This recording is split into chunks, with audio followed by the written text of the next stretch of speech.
Welcome back everyone to the Sable Eyes for more Pokemon TCG content. I'm here today with Jordan Palmer. How's it going, Jordan? Very well. That's good, mate. And we're still having a bit of a look at some of those cards, some of those decks from Perth Regionals. This one here didn't make the top 8, but it did score points, top 16 points from Andrew Tan, who's quite a established and good player in Australia. And it would appear at first glance that it's a generic kind of electric attacking deck, right? With your Zapdos or your Pikachu Zekrom. But as you look closer, Jordan, you'll notice that some of the cards aren't quite the same as what you would expect. Yeah, we definitely don't see Tapu Koko promo as the main attacker in these types of decks too often, but when you think about it, Flying Flip alongside Electro Power is a very strong combo. 100% is, and if you're going into a format where you're expecting to see quite a lot of Zapdos, then obviously Zapdos being weak to lightning means that Tapu Koko is not only spreading 20 to everything on the bench, but it's also hitting the main attacker of your opponent's deck for at least 40 damage if you're attacking. And can go up very, very quickly. You can get knockouts with Electro Power quite easily. So my mind's been sullied by one of the cards we'll talk about later on. Another thing that I like about the Tapu Koko in that matchup is usually against Zapdos Jirachi, the Zapdos player kind of enjoys it when they get knocked out because it makes it easy for them to use Jirachi, makes it easier for them to pull off a Thunderous Assault for full power. But when you're leaving it stuck in the active and you've got an Absol in play, it's eventually going to be pretty hard for them to get back-to-back attacks off, especially if they need to chain Electro Power. Yeah, there's only so many switch options that they play. We'll have a look at some of the rest of the Pokemon now, just to give you a general idea of what we're trying to do here. We're not playing any Tapu Lele or anything like that, so our main support Pokemon is going to be Zebstrika. Obviously it has Sprint, so you can discard your hand and draw 4 cards. This is going to be the main way we're trying to get through the cards in our deck. Obviously, sometimes it's just this deck is very happy to just sit and spread damage. If you don't have to play a card, sometimes you don't have to play a card and you're happy to do it. But sometimes you do need that extra draw just to get like a Guzma, or maybe you need a Shrine of Punishment for an extra tick, maybe you're looking for an energy, something like that. So Zebstrika seems like a pretty solid support to go along with Tapu Koko. Yeah, you could almost say that Zebstrika replaces Jirachi in this list, which is the common support card that we see in these lightning builds, but Zebstrika seems to be the better pick for this deck, especially since you're just trying to get off as much damage as you possibly can and trying to cycle through your deck so you can win before your opponent takes 6 prizes. Yep, 100%, and if you need to kill a Zapdos with Zebstrika, you can. Lightning Colorless for 60 will do 120 to a Zapdos, and if you've got the Thunder Mountain Stadium, it's just one attachment, so you can sneak a little knockout there if you have to. We've then got a number of one-offs, and this is the thing, like I've complained about before, that I don't like about these Lightning decks, is that you need to write out a million different Pokemon, because they're all one-offs. We've got a 1/1 line of Jolteon. Obviously, Electro Bullet is quite a good attack to pick up those numbers. Some Pokemon have 70 HP, so a couple of Flying Flips won't quite do the job. Electro Bullet can make those numbers a bit nicer, but it also gives this deck a GX attack, which it doesn't otherwise have. You can Swift Run GX for 110 and put some damage on the board and stop your opponent from knocking out your Jolteon. That's still only giving up 1 prize, which is a pretty decent option considering all of the other electric options that you could be running. Yeah, I would say that Jolteon GX just kind of has inbuilt synergy with these spread options. Obviously, Electro Bullet allowing you to spread damage around the board, and of course, Swift Run allowing you to survive extra turns, maybe get extra Shrine ticks off on your opponent. Obviously, Jolteon is also going to be taking Shrine damage, but it's not that big a deal when you're able to buy yourself at least 1 turn with the GX attack. For sure. We've also got floating around a couple of one-of Pokemon. I'll start with the electric ones first. We've got 1 copy of Zapdos. It's a very, very good attacker. So, considering we're playing Lightning Energy, we may as well just chuck this bad boy in. 80 damage with Thunderous Assault if it became your active this turn. Can be enough to take knockouts or set up those kind of nice numbers for Tapu Koko to spread onto. Or it can be used to just finish off something that's a bit of a threat. With Electro Power, this attack's damage goes up quite quickly, as I'm sure we're aware, so having 1 is not a bad idea.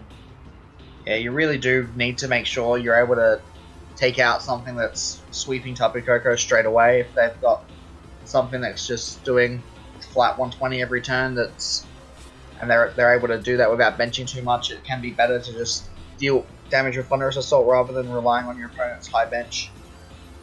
Yeah, and it's also got that nice resistance to fighting as well, which kind of helps mitigate if you're going up against something like a Lycanroc, because obviously Tapu Koko is weak to fighting, so you've got that option there as well.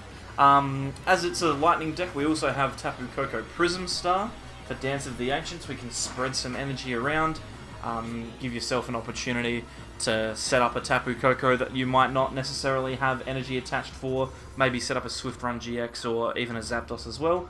Pretty good support Pokemon here.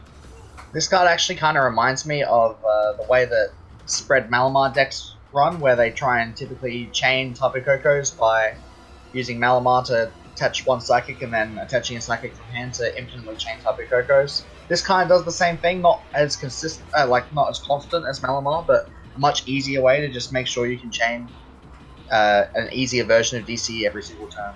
Yeah, just gives you the extra option if you do end up missing. Then we've got another one-of. We've got Absol with Dark Ambition, that ability that adds a retreat cost. It stops those pesky Jirachis from retreating, and when 2 out of 3 decks that are big in the format at the moment are playing them, it's probably not a bad idea to be countering them. It also means that if you've got a Zoroark or a Rockruff in the active, then it becomes a little bit more awkward to get rid of them turn 1. So it gives you the opportunity to go in and get a couple more spreads in, maybe get a knockout on a Zoroark. It also means that you can potentially stall a Pokemon in the active for a little bit longer than you normally would be able to. So like Tapu Lele, you could bring up and stall for an extra turn whilst they try and attach energy to it. It can just give you a couple of options going forward. It's not a game-breaking card, but it does enough to slow your opponent down that it's an obvious inclusion. Yeah, I think that's pretty much the main purpose of Absol, is just trying to buy yourself maybe an extra turn or two. Every flying flip is just such a big deal that if you can get one off on checks, that can potentially be enough to win the game. 100%. We then have 1 copy of Marshadow, Letting Loose. Shuffling in, drawing 4 is pretty good, since we don't have a guaranteed way to get supporters. It gives us an extra draw option in the early game, and it gives us an option to shuffle in those big hands in your opponent's side of the field in the late game, make it harder for them to win. Obviously, Let Loose is a really, really good card, and this deck has the space to play it, so why not play it? Yeah, that's pretty much all that you need to say about Marshadow. Not a lot more to say. We also have the Fairy Tapu Lele basic baby Pokemon, not the GX, the other one. And it's mainly in here for our Magical Swap attack. I say mainly, it's almost definitely only in here for Magical Swap. You can Psywave, I guess.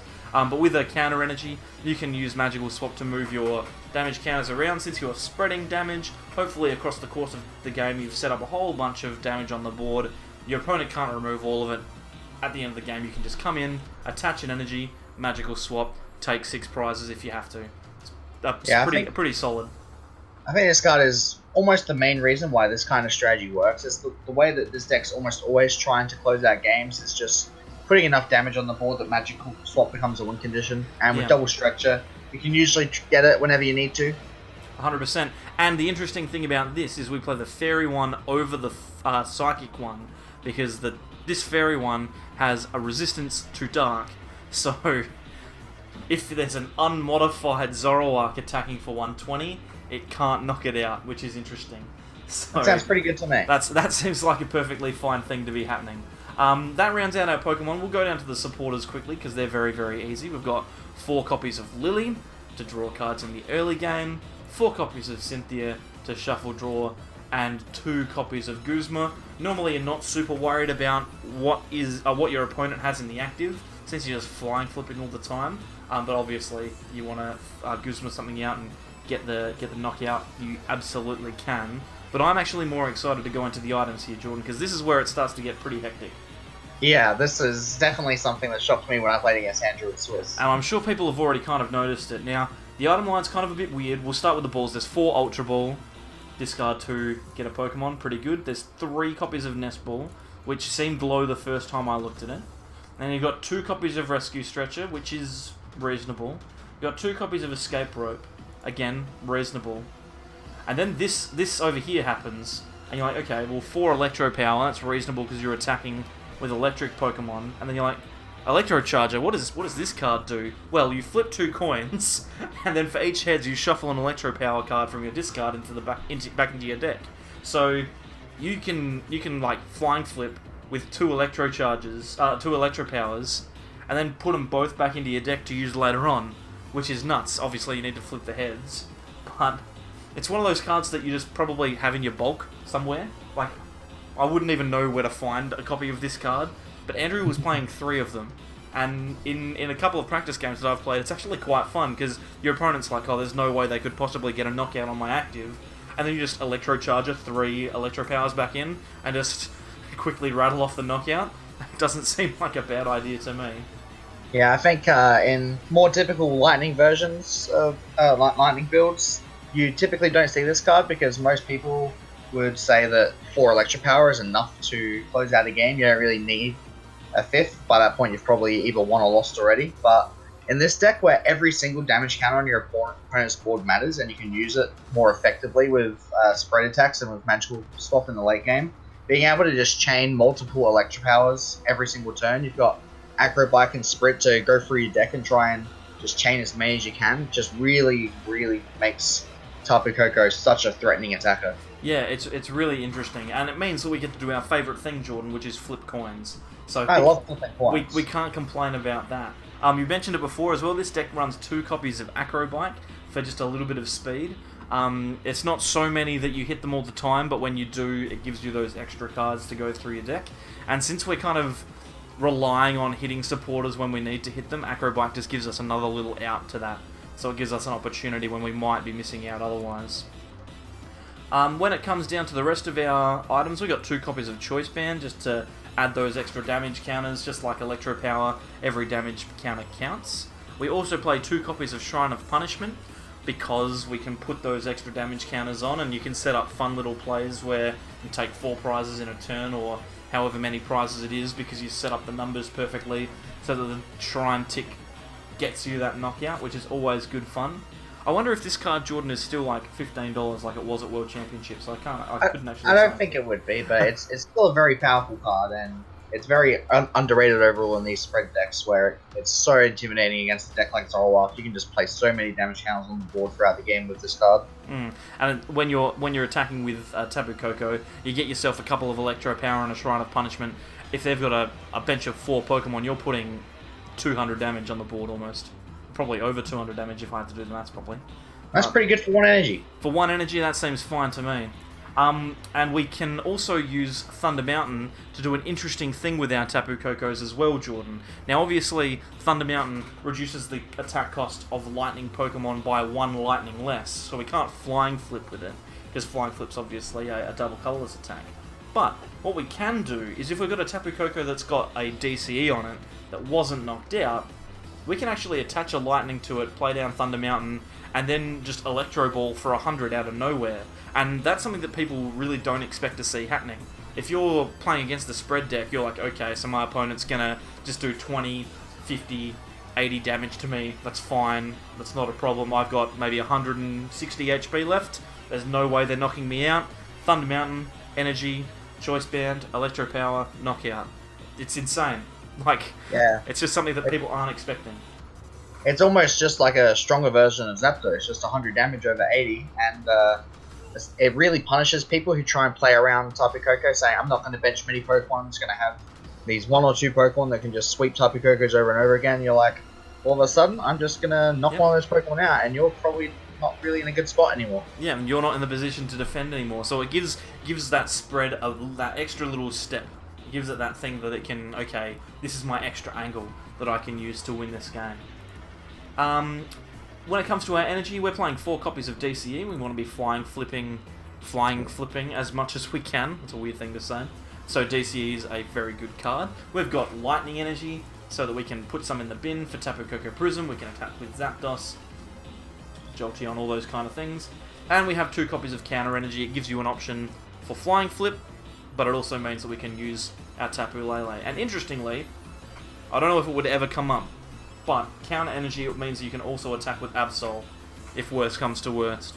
So and that is pretty funny, because Absol in certain scenarios can take a one-hit KO on cards like Dawn Wings across my GX. Yeah, exactly. So depending on the situation, this could potentially get you another one of those surprise knockouts that people just aren't expecting. But most of the time, it's going to be with Tapu Koko, Zapdos, those kind of Pokemon. So yeah, very interesting list. You played against it, didn't you, Jordan, in Perth?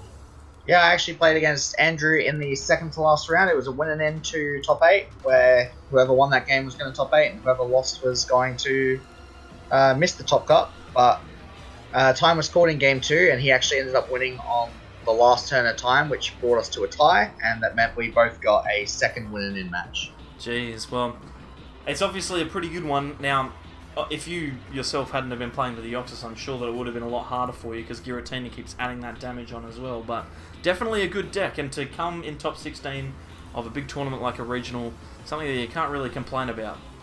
Yeah, it is unfortunate for Andrew that he did end up losing the last round. I believe he lost to one of the Pikazaks that were right at the top of the seeding. I'm not sure what this deck's matchup to Pikazak could be, but I can't imagine it being too bad. I guess it just depends on how they play the game. Yeah. Alright, well, we're going here. I don't know what we're playing against, but we're going to play. I'm going to Blitzel in the active. I'm just going to go... I feel like there might be a decent Bishop in format, but I don't quite remember what it does. I don't think it was great, but... That's alright, I'm sure we'll figure it out. Let's have a bit of a look through here. Looks like we're alright for energy. We have 2 shrines prized, which is interesting. I don't think this matchup matters, but there's shrines in the bin. You act like you know what the matchup is. Yeah, well, I am. You're right. I'm presuming that they're going to be attacking with a Bishop or something. I'm going to grab this Zapdos just because it's probably not a bad option. I mean, you got the escape rope in hand, so it seems like a fairly solid turn to play. What I reckon I'm probably going to do here is I'm going to go like this. I'm going to discard these 2. I'm going to grab myself this Marshadow. I'm going to attach a DCE to Tapu Koko. I'm going to escape rope, put the Koko in the active, and then I'm going to make my opponent have 4 cards to start the game. I think that seems fine.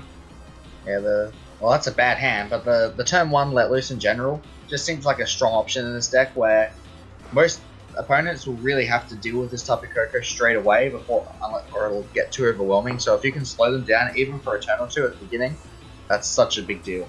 Yeah. And he wasn't super keen on continuing on, so there you turn go. 1 let loose. That's alright. Pretty good. I reckon we probably have time for another game, Jordan. What do you think? Yeah, let's do that. Let's do another one. I'm already in the verses. What am I doing? Alright, let's just hit play. Oh, we get a bit of a tougher matchup.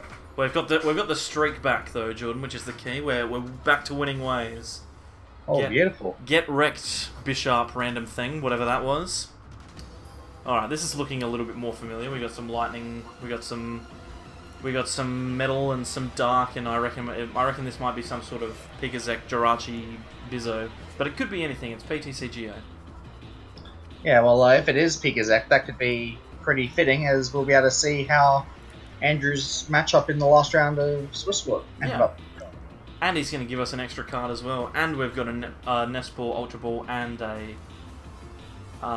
Lily. So we are looking really good here. If I had to guess off of that mulligan hand that it showed us, I'd say it probably is a Pikachu Zekrom, but there wasn't really any obvious that looks like a Pikachu Zekrom to me. I reckon that's a pretty big giveaway there. Yeah, I think you might be right.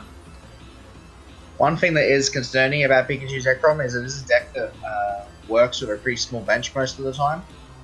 So that is something that you need to be worried about, is having relatively small flying flip damage output, but at the same time, you're playing an Oni-X deck to potentially just easily win a prize trade against a Pokemon that gives 3 prizes. Yeah, I'm also feeling reasonable here in the sense that I can kind of just play this stuff out. I'm going to leave the counter energy because I don't really need to worry about it. Yeah. But I can do like this and like that. Now, the question is, do I Marshadow now? Make him do the 4 prizos, or should I just leave this hand considering I've got the Zeb Striker and maybe Marshadow next turn? Yeah, it is nice holding the Zeb Striker, but at the same time we were just discussing how strong the turn 1 let loose can be. Yeah. And we'll just see what happens. It could potentially end the game, so we'll just draw a Zeb Striker and we'll be fine. We didn't draw a Zeb Striker, but we've got a DCE to attack with Flying Flip, and we've got a Zapdos with an energy on the bench. Yeah, at the very least, we'll be able to put on quite a bit of pressure to our opponent. Yeah, and we've got a Guzma as well, so if we need to, we can put some pressure on stuff on the bench too. Oh, he just draws straight out of it, because of course he does. Yeah, it looks like they got a bit of a better hand off of that let loose than we did. But that's okay. Now, this is a matchup where I think Shrine's probably going to be a little bit more important. It is, but unfortunately it is also a matchup where you don't really have many stalling options due to Zero Aura. It's really going to be hard to stop them from getting off attacks. It's going to be just, can we deal enough damage before they win the game? Yeah, and Pikachu Zekrom can just chuck all that energy on itself because it doesn't need to worry. Oh, they're going to Marshadow me. And it's also good to see that already they're putting 4 Pokemon in play. I feel like any less than 4 and Flying Flip doesn't do quite enough damage, but when you get to 4+, it's quite reasonable to rely on Flying Flip for damage output. Yeah. I'm feeling alright about this, because now we've got a Cynthia we can use. We've got a knockout on this Jirachi, potentially, if we want one. Yeah, I do wonder, is it worth taking a knock-on Jirachi, or just trying to start those Flying Flips? I feel like the Flying Flip might be more ideal, but the fact that we've got the Zapdos on board is pretty well, nice what I'm going to do is I'm going to get the Absol anyway. I'm just going to make it really awkward for this guy to get his Jirachi onto the... Or, yeah, I think actually, or do I get the Zeb Striker now and hope to get the Absol down the track? I feel like the Zeb Striker you can get at any point, whereas the Absol is a card you definitely want to have down this turn. Yeah, that's fair. That's fair. Cool. And we will Cynthia.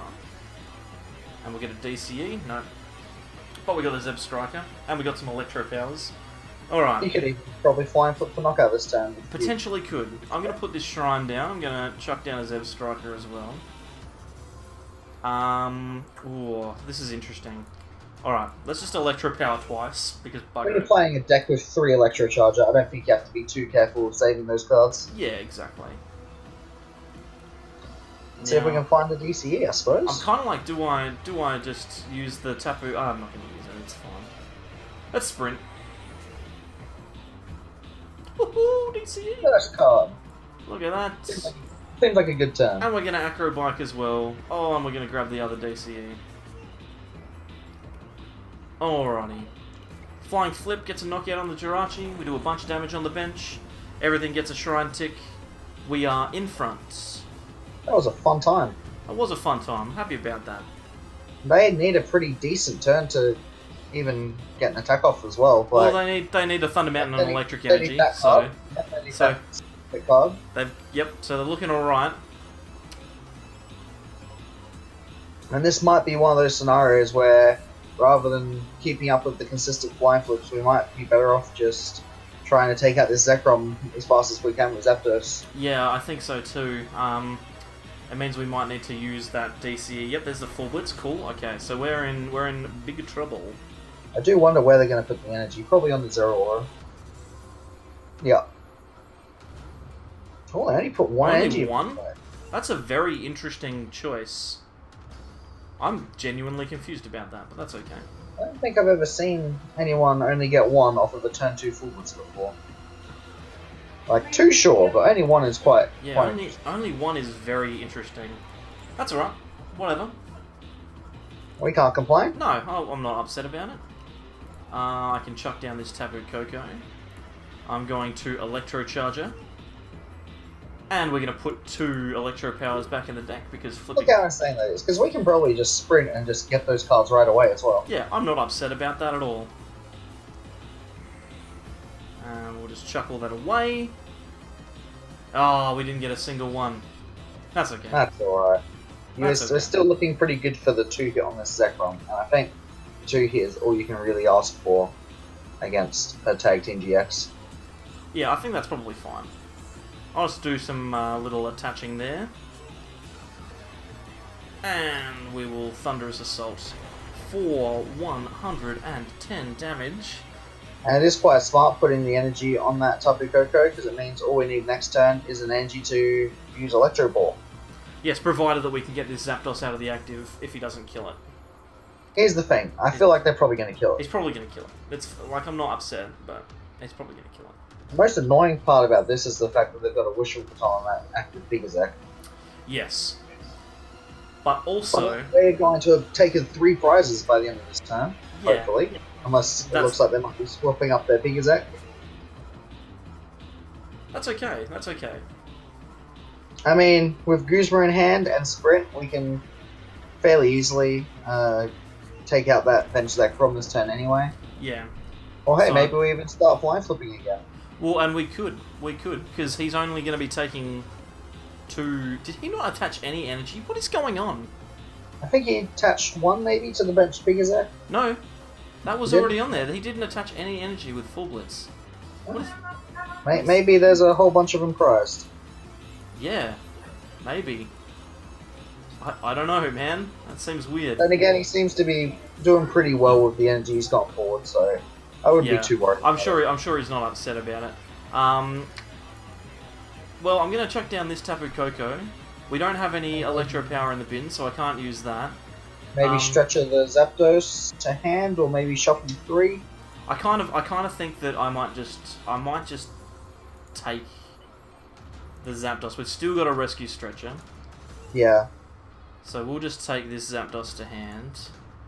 Then I guess this comes down to, can we draw an energy off of this Sprint? We're gonna Guzma this fellow up. Put him there. To be fair, even if we miss energy but get enough multipliers, Headbolt is actually not a bad option for this turn, just to attack with 60 using Zeb Striker. We could probably do an alright time here. Now, we don't need the energy for Zapdos because we've got Thunder Mountain out, so we can do, 110, so we can get a knockout. Let's do that. Just using the Zapdos to take it out seems like a good play. Yeah, I don't think that's going to come back to bite me at all. Hopefully. Hopefully not. I'm going to take 3 prizes, so I can't complain about that. Yeah, so the easiest way to close out this game is going to either be knocking out the Marshadow and another Pokemon that they bench, or if they keep to these 3 Pokemon, then probably aiming to take out the Zero Aura isn't a bad line to play. I do wonder if we have any Guzmas left. I know the list did only play 2, so it might be tough getting that. Yeah, no, we've used both of them. Oh, well, no, we haven't. Sorry, I thought we had used both, but apparently not. Okay. So Guzma onto that Zero Aura might not be a bad play, but until we can pull off a play like that, I reckon. He doesn't have any energy in the bin either. I don't understand what's going on. Yeah, this has been a weird game on their side for sure. Yeah. I'm very confused. They don't really need that many different attackers powered up in a matchup like this, so maybe they're just like, I'm gonna not go too all in and just keep my options open for later turns. But yeah, I guess they're just not super stressed about it, but still, like... At the very least, it thins their deck and makes their turns a bit easier having energy in play. Yeah, that's true. But the best thing is, Jordan, we've got 13 cards in deck, and I know for a fact 3 of them are Electro Power, so I'm happy with that. And ideally, one of them is a Guzma. Ideally.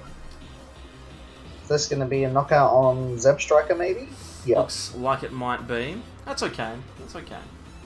Well, guess what? We're holding the other 1/1 Zeb Striker in hand already. So Yeah. if we want to, we can just get that out next time. Exactly. So I'm not really worried about it. Now the question is, do we try and do what we did last turn and just go for an Electro Ball and try and 2-hit KO this Zekrom, or are we better off trying to fly and flip for damage on everything and then wait until we can take a knockout on something when we I think it's probably, with the hand that we've got, I think I'm happy to just attach the DCE to Tapu Koko and Electro Ball for 130. Yeah, I think that's pretty good. That seems really good to me. Especially with the Zapdos still in play, it means it's not too hard to close out the knockout. Yeah. I'd love to go to the deck to see if the Guzman's in there, but it doesn't look like we're able to confirm that right now. That's okay. What I might do, I'm gonna put some Pokemon back in. Yeah. I'm gonna Play silly for a couple cards. I'm gonna put in those ones. Why not? Seems What fine. is cute is potentially if you hit this Zekrom hard enough, you could actually win with Magical Swap if they do not remove that Tapu Koko Prism off the bench. Or actually, I don't even know how much damage is on their bench, but if they have 190 damage in play in total, which I think they would, Magical Spot would be online next turn if they take 2 prizes, but I don't think they're going to. Well, there's 160 on the active, so they need to Acerola this, which they have the chance to do now. But due to the fact they haven't been attaching energy, they would very quickly run out of attackers. That's true. Are they going for the Guzman? I wonder if they're going to really just target down this Blitzel and try and hopefully whiff knockouts, but... Well, here's the thing, if they target the Blitzel down, then we win, so... Well, they could use the Zero Aura on the bench to take the knockout instead of using the Zekrom. But I've got a Tapu... Oh, I guess that's true. We wouldn't have the guaranteed game, and getting rid of this Blitzel would remove our best option for finding the game. But I think we would be in such a good position that it doesn't matter anyway. Yeah, it's going to be interesting. Since we're holding the Tapu Lele and the counter energy in hand, we're kind of inevitably holding the game unless they play a second Mars Shadow. We're almost eventually going to win as soon as they get to 1 prize, unless they try and take a double knockout. Well, here comes the Tapu Koko GX. Well, that's actually pretty annoying, just because it's going to be harder to kill than that Zero Aura. Even if only by a little bit. That's okay, but like you said, it's fine, because we've got the cards that we need in hand. As long as they don't pull off a Tag Bolt GX again, I feel like we can eventually win using the Tapu Lele counter energy, but at the same time, I wouldn't want to risk them being able to pull off full Blitz out of nowhere. Or sorry, a Tag Bolt out of nowhere, so No, that's ideally it would be nice to try and win the game on this next turn. Well, again, it comes down to whether or not we have that Guzma in deck, and I'm not sure. If we have Guzma, then obviously the Zapdos just instantly wins the game. Yes. But even if it is in deck, with 12 cards, there's only about a 1 in 3 chance of we actually find it as well. And be I think the next best thing that we can do is find the shrine. Because if we find the shrine, we guarantee that we don't lose next turn. Yeah, they would need... I mean, it is possible because the Tapu Koko Prism, but they would need like a triple energy switch. Oh, hey, let's stop thinking about it. Oh, how convenient. Because that's going to be enough, isn't it? Well, how much damage on it? 160? That's exactly enough. I think that's exactly the right amount. So we might let's just stop thinking, and we'll just Guzma this Pigazek. Thunderous Assault, 80 damage, knock that big boy out. There we go. Oh, well, I'm glad we theoried all that out. If you were the one playing the win and end, you would have made top 8. There we go. So, Andrew, if you're watching, if you want any tips, I can help you out. I think one of the best things that you should consider is having Jordan play as well. because when we both play, we tend to do alright. Look at that, I end up earning some coins as well. So, too. Yeah, tell you what, we're living the dream. I really want to just go back to the deck manager so I can end the video on the deck. Here we go. It's one of the worst things about playing on the ladder is that you get all those silly rewards when you win. But hey, I shouldn't complain. It's a good deck. It's a good fun deck. It's a shame that it didn't make the top 8 and having 2 chances to get the winning in. It could have very easily been one of the decks that we were talking about yesterday, which is why we wanted to feature it. Something interesting, something different. Yeah, I feel like if I wasn't playing the Deoxys, then Andrew probably goes on to beat me and probably makes top 8 over me. Yeah, but and that's why I play Deoxys. It's one of those things, isn't it? It's one of those things, ifs and buts and all that kind of stuff. But hey, thanks very much everyone for coming along, and thank you Jordan for being with us to test out this really fun deck, and it is a fun deck. It is, very much so. And thank you guys for coming along and watching. I know I didn't say it at the start, but if you feel like liking this video or subscribing or doing any of the things that make me personally feel good, we've had a great time watching people watch our content. We're not in your homes or anything, just so you know. We're not behind you. Like right now, we're not. I can't speak for Jordan. I'm not. Jordan might be. But one comment. Let's look out the bushes and there you are. Just whoop, there he is. Anyway, we'll leave it at that. Thanks very much for coming along, and we'll see you next time for more content from the Sableyes. Thanks very much, guys. We'll see you next time. Bye.